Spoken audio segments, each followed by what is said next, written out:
Que Dios les bendiga, mis amados hermanos. La gracia de nuestro Señor Jesucristo sea con cada uno de ustedes. Hace 15 días en nuestro devocional estuvimos viendo un tema muy importante como es el arrebatamiento. La semana anterior, por el periodo de Semana Santa, pues vimos un tema un poquito diferente. Yo le ruego siga unido a este canal y vea semana a semana lo que se está enseñando. Después del arrebatamiento, yo les dije que íbamos a ver la segunda venida, ya que este es un tema que muchas veces dentro de la iglesia se lo confunde y no son la misma cosa. El arrebatamiento es cuando Jesucristo viene por su iglesia, por su novia, y la segunda venida es cuando Él viene con la iglesia acá a la tierra. Yo le voy a pedir que allá donde usted está, cierre sus ojos y vamos a orar para que Dios sea hablando a cada uno de nosotros. Jehová, te damos gracias porque usted es bueno y su misericordia es para siempre. En el nombre poderoso de nuestro Señor Jesucristo, le pedimos que sea hablando a cada una de nuestras vidas de acuerdo a la necesidad, Padre eterno, y que podamos poner por obra lo que aprendemos en tu palabra. Señor, que sea usted hablando a su pueblo y que yo el hombre haga silencio. En el nombre poderoso de Jesús. Amén. Yo quiero que usted abra su Biblia, mi amado hermano, en Zacarías, capítulo 14, el libro de Zacarías, capítulo 14, versículos del 4 al 5. Yo tengo la versión Reina Valera contemporánea, por eso usted va a ver de pronto un poquito de diferencia si usted tiene la Reina Valera 1960. Zacarías capítulo 14, versículo del 4 al 5, dice la palabra del Señor, versículo 4.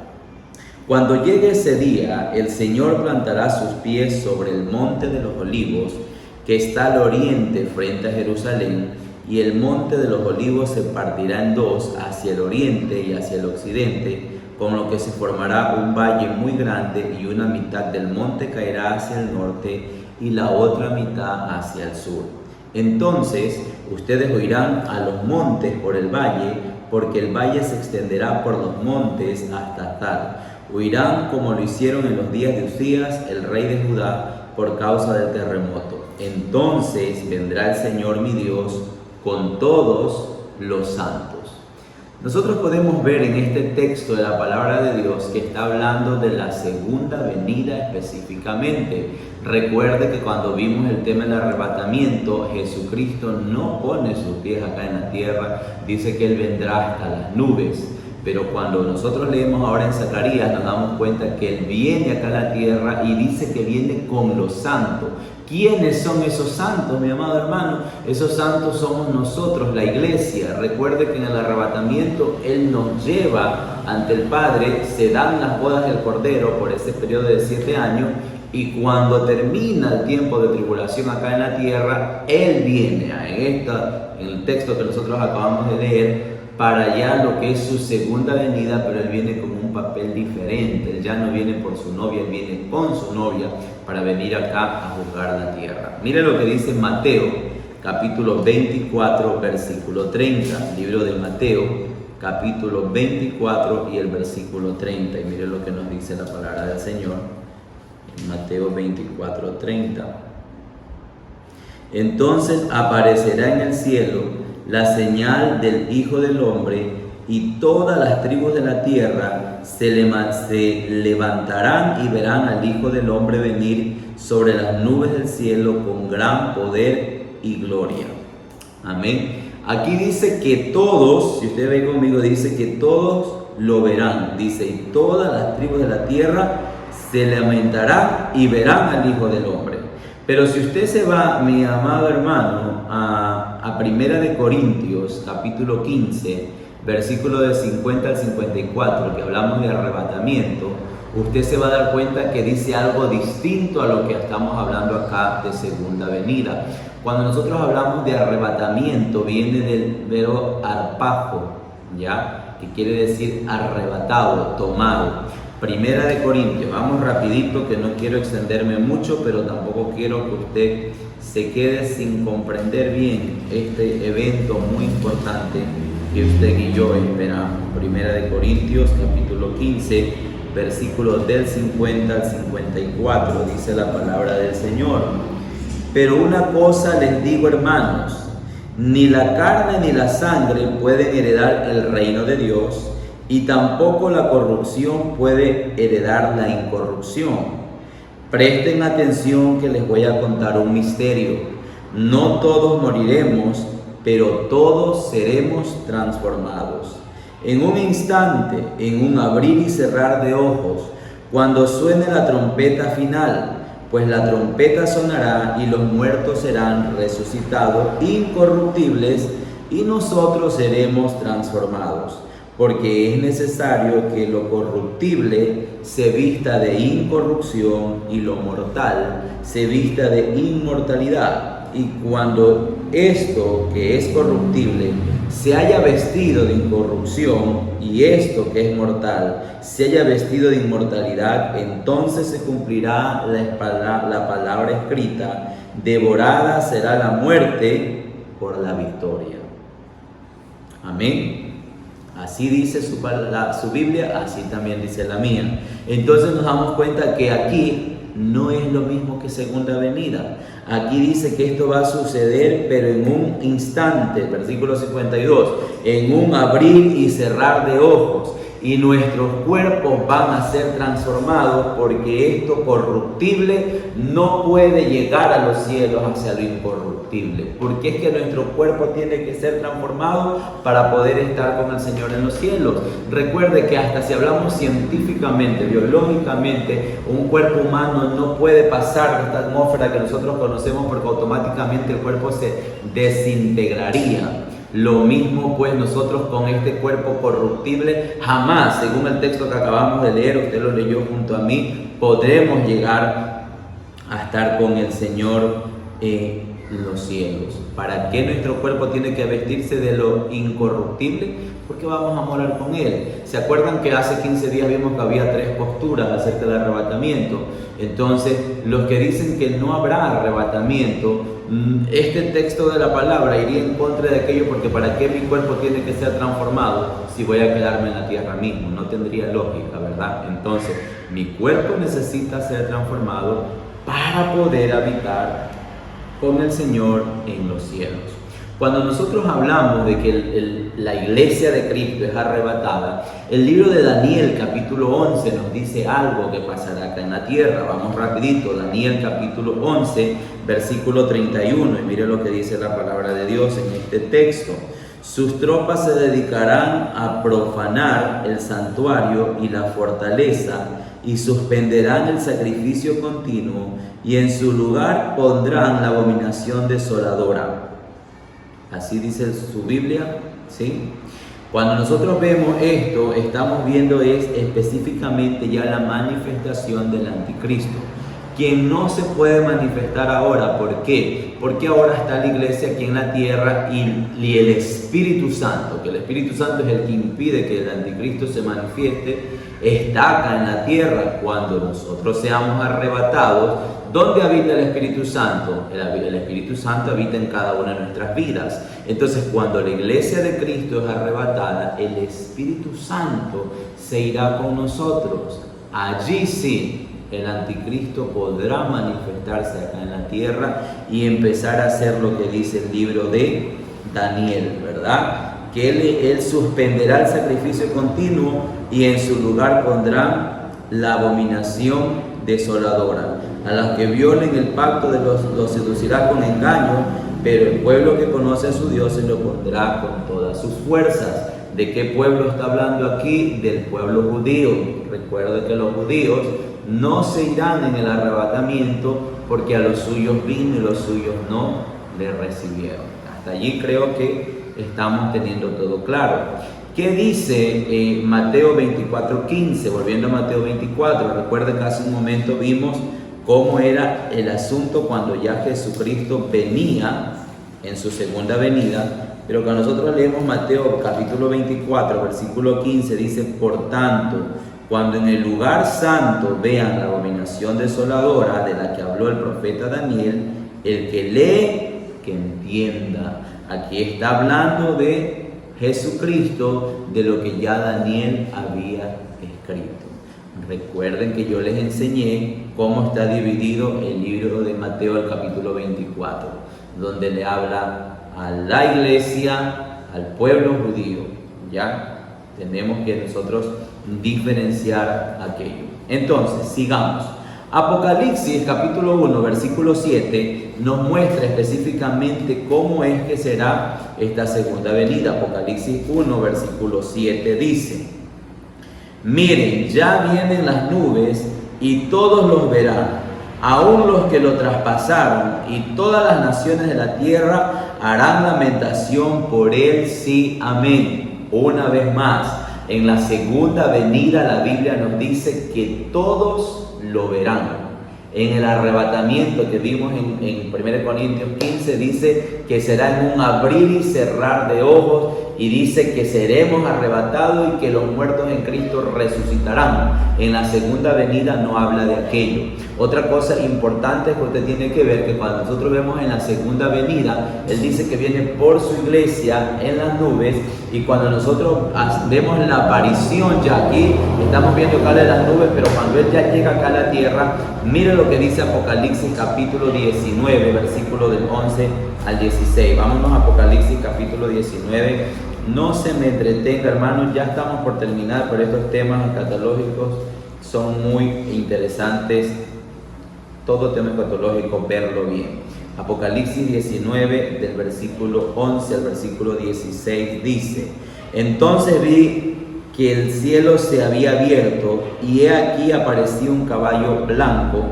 El nombre del que lo montaba es Fiel y Verdadero, el que juzga y pelea con justicia. Sus ojos parecían dos llamas de fuego, y en su cabeza había muchas diademas, y tenía escrito un nombre que solo él conocía. La ropa que vestía estaba teñida de sangre, y su nombre es el Verbo de Dios. Iba seguido de los ejércitos celestiales, que montaban caballos blancos y vestían lino finísimo, blanco y limpio. De su boca salió una espada afilada para herir con ella las naciones. Él las gobernará con cetro de hierro, y pisará el lagar del ardiente vino de la ira de Dios Todopoderoso. En su manto y en su muslo lleva escrito este nombre: Rey de Reyes y Señor de Señores.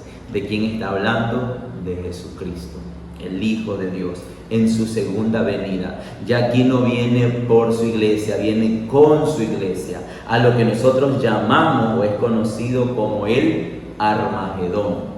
¿Ok? En ese tiempo en que Él viene a hacer aquello, leamos el versículo 20 del mismo capítulo 19, mire lo que va a pasar con la bestia y el anticristo. Versículo 19, recuerde que ya vimos en Daniel que cuando la iglesia es arrebatada en ese tiempo de la tribulación, el anticristo se manifiesta y empieza a hacer de las suyas. Pero cuando viene Jesús en la segunda venida, Él viene y hace algo aquí en el versículo 20 del capítulo 19 de Apocalipsis, y dice: pero la bestia fue apresada, y también el falso profeta que había hecho señales milagrosas delante de ella, con las que había engañado a los que recibieron la marca de la bestia y habían adorado su imagen.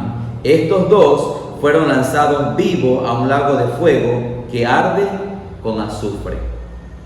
Amén. Entonces usted se da cuenta que cuando ya Él viene en la segunda venida, la bestia y el falso profeta serán lanzados. Pero si usted se va un poco antes, cuando usted vea en Apocalipsis capítulo 12, usted se va a dar cuenta que sucede algo distinto con Satanás. Vámonos rápido porque el tiempo avanza, mis hermanos, y yo quiero que usted tenga calma. Pero leamos primerito 2 Corintios capítulo 11, versículo 2. Mire, es que es tan interesante estudiar la palabra de Dios que yo me olvido a veces del tiempo. Yo sé que usted está también con sus ocupaciones, pero no hay nada más hermoso que dedicar tiempo al estudio de la palabra. 2 Corintios capítulo 11, versículo 2, nos dice la palabra del Señor: el celo que muestro por ustedes proviene de Dios. Ustedes son como una doncella pura a la que he comprometido en matrimonio con un solo esposo, que es Cristo. Reina Valera dice: una doncella virgen. Lo que Jesucristo viene a hacer por su pueblo en el arrebatamiento es llevarse a su novia y presentársela al Padre como esa novia, como esa doncella virgen. Pero cuando Jesucristo viene en la segunda venida, ya viene con su iglesia. Cuando usted lee Apocalipsis, se va a dar cuenta en el capítulo 19, de los primeros versículos, que a los que llegan ante el Señor se les da vestiduras blancas. Curiosamente, los que vienen con el Señor en la segunda venida, vienen con vestiduras blancas. ¿Quiénes más son esos que vienen con Él? Se dicen los santos de Dios, somos nosotros, usted y yo, la iglesia. Apocalipsis 12, versículos 7 al 9, dice la palabra del Señor en Apocalipsis capítulo 12, versículos del 7 al 9, algo que es importante que usted lo lea, coja notita, apunte, porque es importante leer y entender. Apocalipsis capítulo 12, versículo del 7 al 9 dice: después hubo una batalla en el cielo. Miguel y sus ángeles lucharon contra el dragón, y el dragón y sus ángeles también lucharon, pero no pudieron vencer, y ya no hubo lugar para ellos en el cielo. Así fue expulsado el gran dragón, que es la serpiente antigua, que se llama Diablo, y Satanás, que engaña a todo el mundo, y a sus ángeles fueron arrojados ¿a dónde? Dice, a la tierra. Entonces oí una fuerte voz en el cielo que decía: aquí están ya la salvación y el poder y el reino de nuestro Dios y la autoridad de su Cristo. Ya ha sido expulsado el que día y noche acusaba a nuestros hermanos delante de nuestro Dios. Amén. Así dice su Biblia, así también dice la mía. Apocalipsis capítulo 12, desde el versículo 7 al versículo 10. ¿Qué pasa cuando la iglesia es arrebatada? Recuerde que el enemigo habita en el segundo cielo. El primer cielo es lo que usted y yo vemos. En el segundo cielo está el reino de las tinieblas, y en el tercer cielo está el reino de Jehová Dios Todopoderoso. Cuando la iglesia sea arrebatada, será una guerra, será una lucha, y dice que Satanás será lanzado. Así dice su Biblia, así lo leyó, ¿verdad? Dice, y el dragón será lanzado ¿a dónde? A la tierra, para engañar, para dañar, para lastimar más de lo que hasta ahora había hecho. Pero también dice que ya no podrá juzgar más a los santos, porque recuerde que Satanás día a día está juzgando a cada uno de nosotros, y Jesucristo, que es el abogado, está defendiendo. Jesucristo defiende, Satanás acusa. Pero una vez que la iglesia sea arrebatada, ya se ha ganado. Dice, aquí están ya la salvación y el poder y el reino de nuestro Dios y la autoridad de Jesucristo. Ya ha sido expulsado el que día y noche acusaba a nuestros hermanos. Mi hermano, yo no sé si usted puede experimentar lo que es la victoria que tenemos en Cristo Jesús. Por eso que usted y yo cada día debemos estar preparados, no darle lugar al enemigo, sino estar preparados para ese arrebatamiento que no sabemos en qué momento será, pero vendrá en cualquier momento, como lo dice la palabra del Señor. Y para terminar, yo quiero que usted se vaya a Apocalipsis capítulo 20, versículo 1 y 3, y usted se dé cuenta que cuando ya Jesucristo viene en su segunda venida, sucede algo distinto que lo que sucede en el arrebatamiento, y con esto terminamos. Apocalipsis capítulo 20, versículos del 1 al 3. Cada semana que usted tenga este tiempo devocional, coja su Biblia. Vamos a ver en la próxima semana lo que son las fiestas judías en simbolismo de lo que estamos viviendo hoy. Apocalipsis capítulo 20, versículos del 1 al 3. Vi entonces que un ángel descendía del cielo, llevaba en su mano la llave del abismo y una gran cadena. Apresó al dragón, que es la serpiente antigua y que es también el diablo y Satanás, y lo ató durante 1000 años. Luego lo arrojó al abismo y lo encerró y selló la puerta, para que no volviera a engañar a las naciones hasta el cabo de los 1000 años. Después de esto es necesario que se le suelte por un poco tiempo. ¿Por qué, mi amado hermano? Porque recuerde, arrebatamiento, bodas del Cordero, gran tribulación, Armagedón. Después de que ya viene Jesucristo en la guerra del Armagedón, comienza el periodo del milenio. Entonces, cuando Jesucristo viene en la segunda venida, Él apresa, queda apresado ya Satanás en el abismo. ¿Por cuánto tiempo? Por 1000 años, para vivir el tiempo que se conoce como milenio. Y después de esto, mi amado hermano, ¿por qué será suelto por un pequeño tiempo? Porque viene lo que se conoce como la guerra de Gog y Magog. No quiero hablarle más. Sé que es mucha información para el poco tiempo, pero si usted se une cada día lunes a este tiempo devocional, semana a semana, vamos a ir aprendiendo todo lo que tiene que ver, todo lo que concierne a los últimos tiempos. Siga orando en su casa, no pierda su comunión con Dios y disfrute de lo que el Padre quiere hacer en su vida. Dios les bendiga. Grande es tu fidelidad a mí.